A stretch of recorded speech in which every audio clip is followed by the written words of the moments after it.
성경대학 두 번째 시간에 오신 모든 분들을 진심으로 환영하고 축복합니다.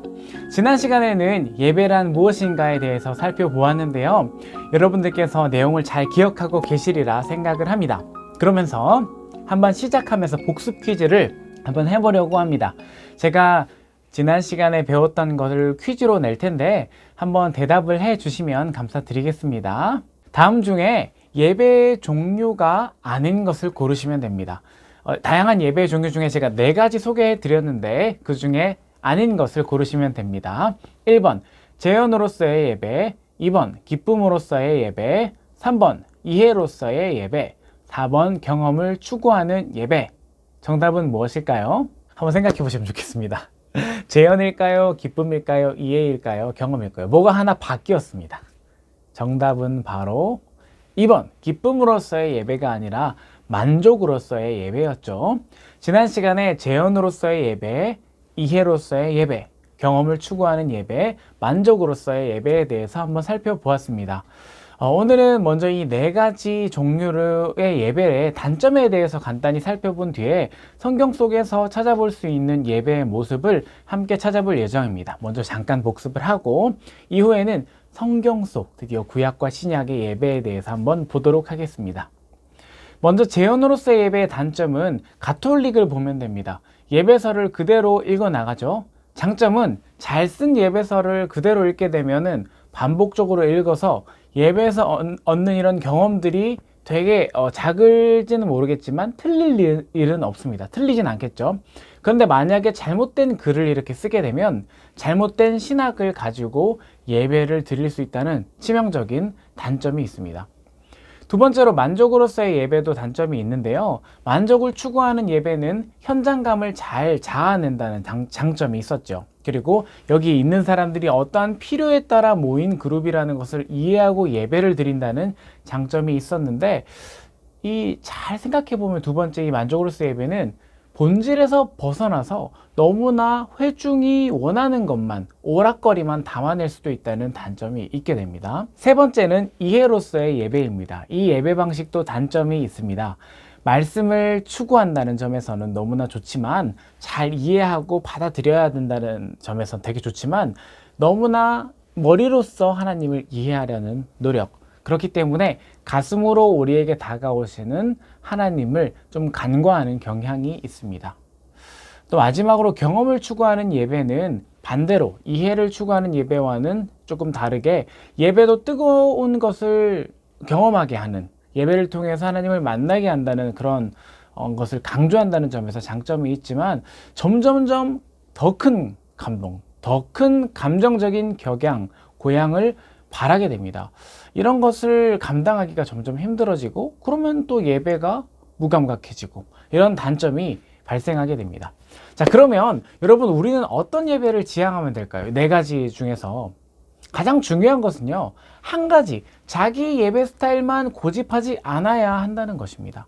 예배의 순서가 달라지면 불편해하는 분들이 있습니다. 그렇지만 예배를 인도하는 목사님과 기획하는 전도사님들이 함께 신학적인 고려를 해서 필요에 의해서 예배 순서를 넣기도 하고 이렇게 새롭게 예배를 드려보기도 하고 하는 것입니다. 그러니까 다른 형식의 예배, 그리고 순서가 다른 예배에서도 하나님의 임재하심을 경험하고 감사를 고백하는 것, 투지죠.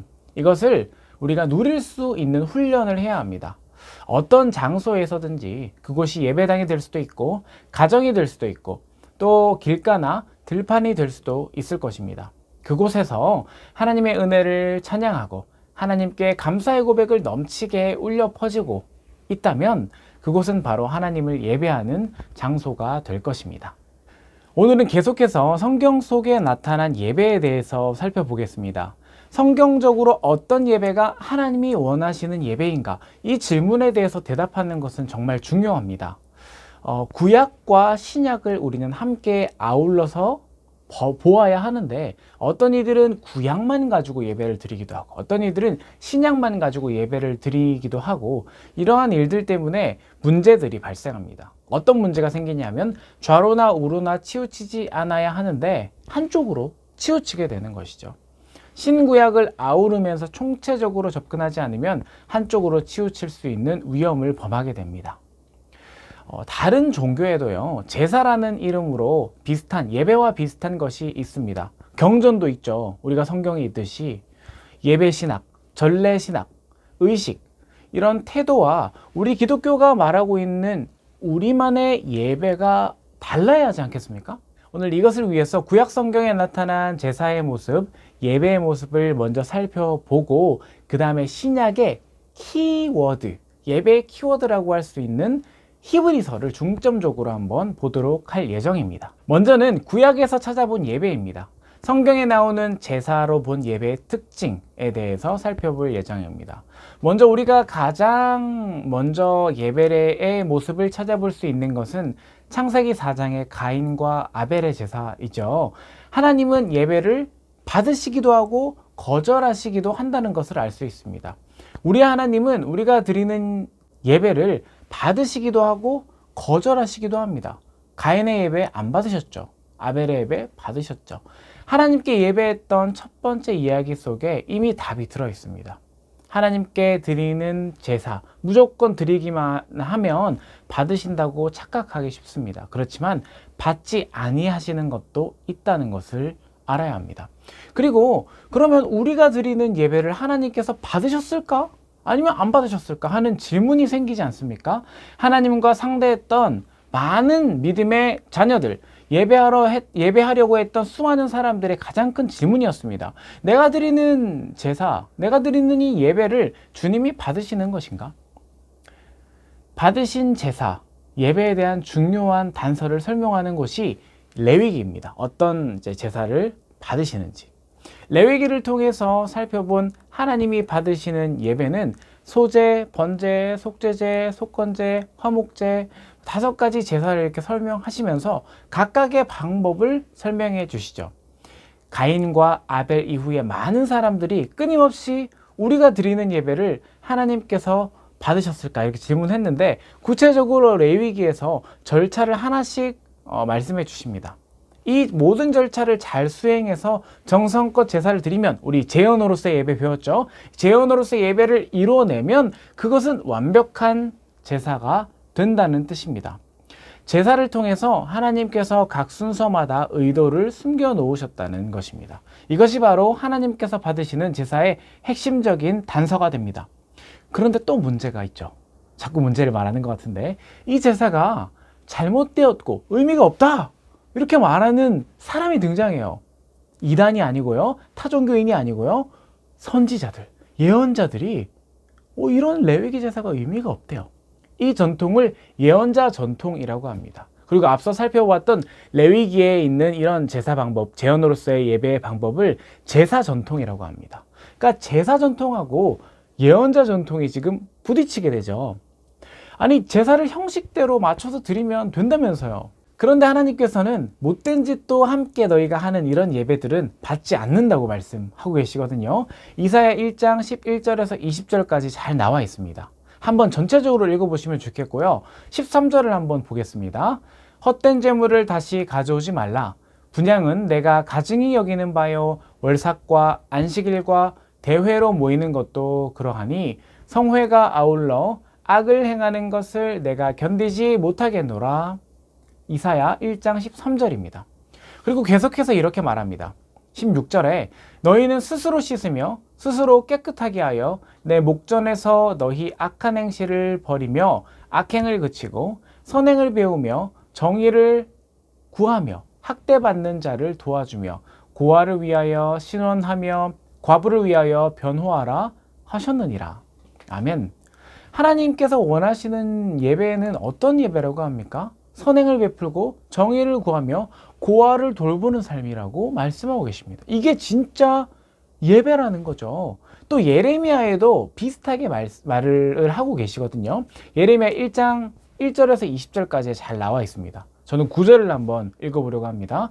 9절에는 너희가 도둑질하며 살인하며 간음하며 거짓 맹세하며 바알에게 분향하며 너희가 알지 못하는 다른 신들을 따르면서 내 이름으로 일컬음을 받는 이 집에 들어와서 내 앞에 서서 말하기를 우리가 구원을 얻었나이다 하느냐? 이는 이 모든 가증한 일을 행하려 함이로다. 이렇게 말씀을 하시고 이제 하나님께서 예레미야를 통해서 너무나 무서운 말씀을 하시죠. 16절입니다. 그런즉 너는 이 백성을 위하여 기도하지 말라.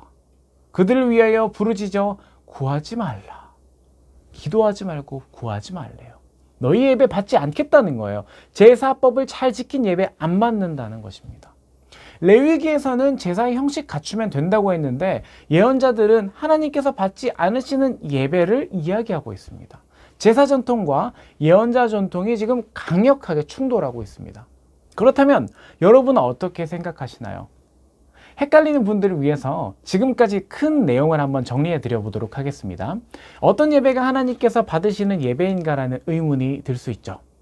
가인과 아벨의 제사를 보면 알 수 있습니다. 어떤 제사는 받고 어떤 제사는 받지 않는다는 것을 알 수 있습니다. 그런데 예언자들이 등장하면서 원래 제사 법전을 잘 지켜 행하던 그 레위기, 제사 전통이 변동되기 시작합니다. 그 제사만 잘 지내면 된다고 생각했던 이 말씀이 하나님의 새로운 말씀, 예언자를 통해 보여주신 하나님의 말씀으로 변화되기 시작한 것입니다.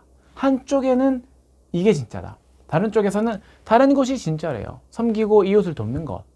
재미있는 것이 바로 유대인들인데 유대인들은 그럼 어떻게 했을까요? 제사만 잘 드렸을까요? 아니면 선행을 실천하기만 했을까요? 유대인들은 둘 다 합니다. 이거 진짜 예배라고 생각했기 때문에 제사도 잘 지냈고요. 그리고 선행도 잘 베풀어서 그런 행동을 통해 구원에 나아갈 수 있다. 이렇게 생각을 했습니다. 유대인들은 이 두 개의 조화를 통해서 예배자가 되기를 원했던 것입니다.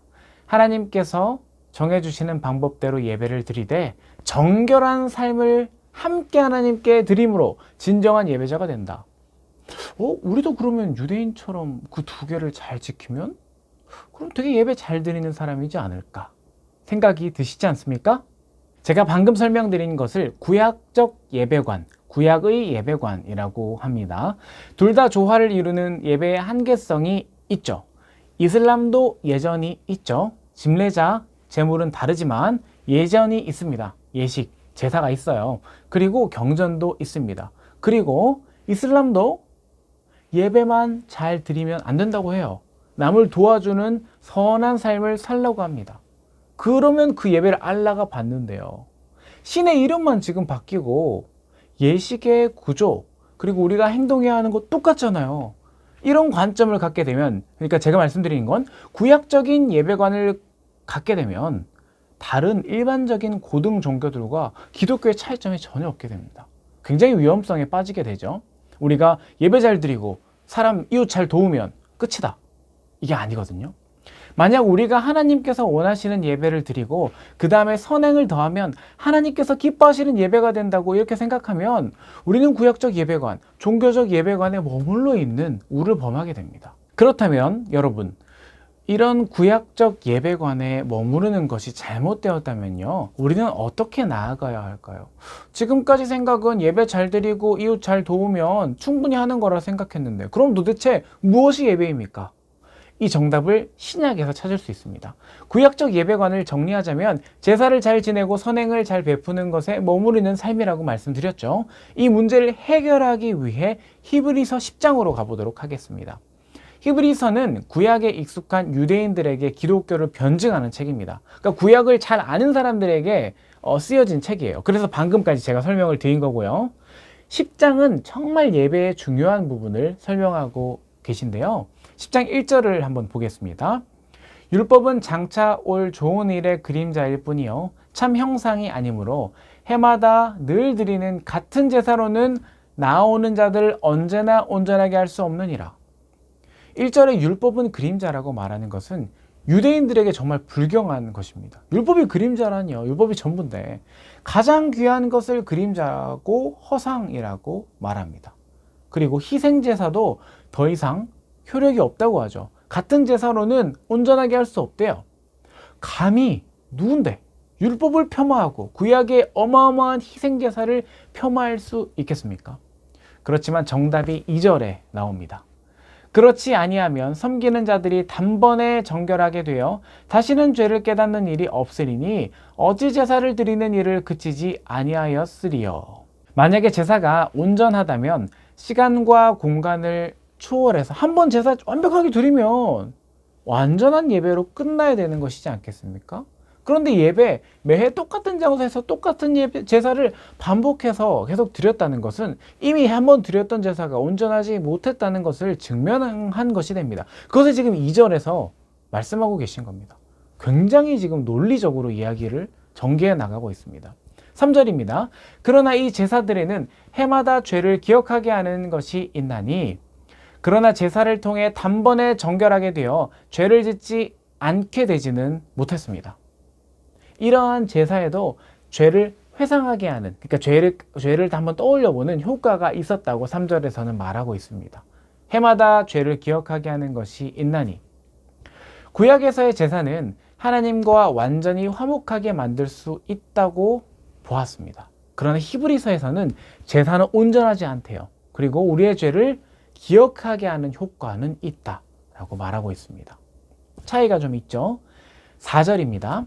이는 황소와 염소의 피가 능히 죄를 없게 하지 못함이라.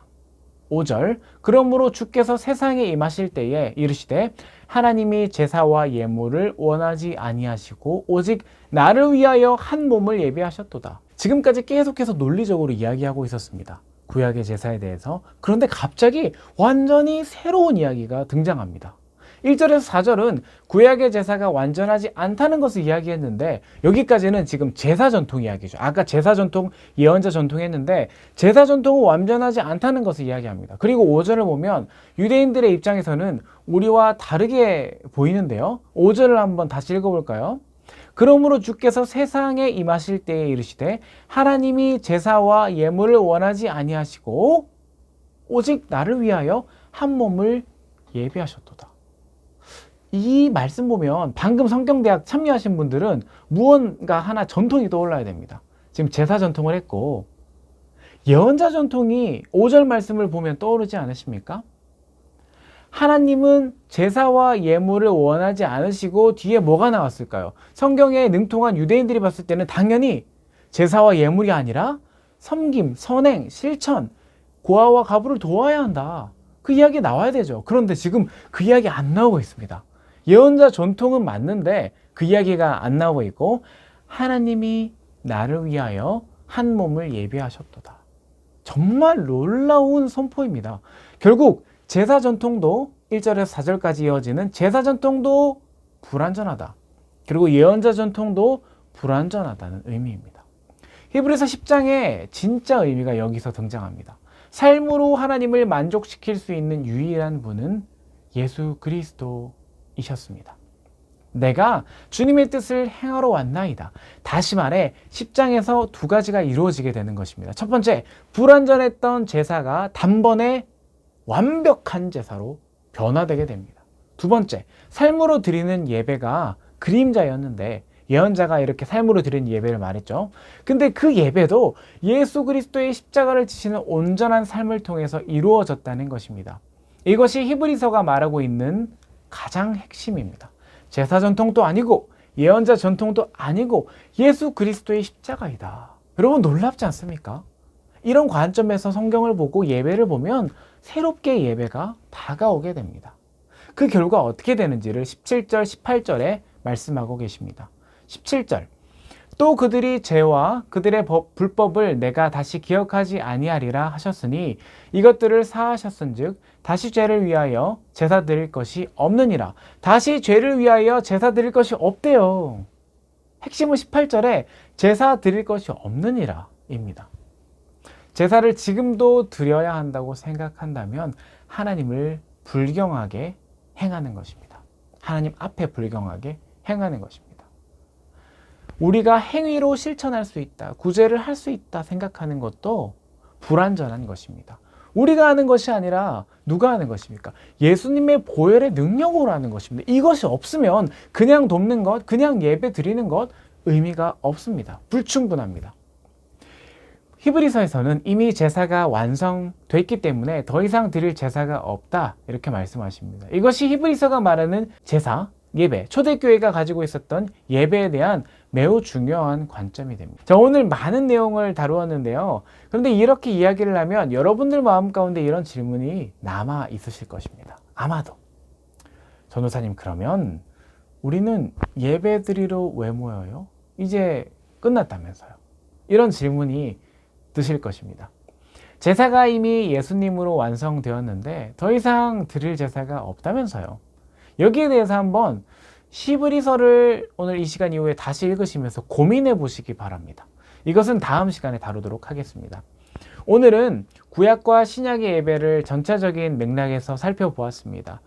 사실 굉장히 자세하고 디테일한 내용들이 있는데 시간 관계상 아주 자세하게 하지는 못했습니다. 그렇지만 오늘 내용을 잘 기억하시고 앞으로 예배에 있어서 그런 예배 습관을 잡아가는 데 있어서 좋은 양분이 되시기를 바랍니다. 제사 전통, 예언자 전통 모두 폐하시고 오직 예수 그리스도의 보혈로 새 사람을 입히신 하나님의 은혜에 감사하는 오늘이 되기를 간절히 바랍니다. 다음 시간에는 마지막에 제가 드린 질문에 대해서 조금 더 공부한 뒤에 요한계시록에 나타난 예배의 모습을 살펴볼 예정입니다.